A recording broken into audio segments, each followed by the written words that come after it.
ఏమైంది ఒకసారి తిరుగు.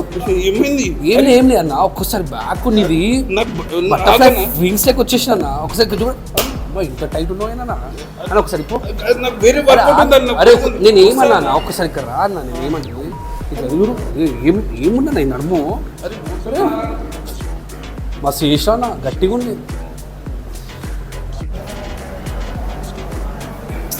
ఏం చేస్తానా నిజంగా ఏమన్నా ఇప్పుడు పడిపోతా ఏం చేసుకోవాలో చేసుకో. ఏమైనా ఏదో ఒకటి తీసుకుంటా కూర్చుంటా పిస్కుడు గారు అప్రిషియేట్ చేస్తాను నేను. మస్తు బాగుంది. ఏం అప్రిషియేట్ చేస్తున్నా ఎప్పుడు చూడ ఏదో నన్ను పట్టుకోమంటావా రావమంటావా? ఏమైంది ఎప్పుడు చూడ ఇది బాగుంది అది బాగుంది ఇది పట్టుకుంటా అది పట్టుకుంటా పట్టుకో ఏదన్నా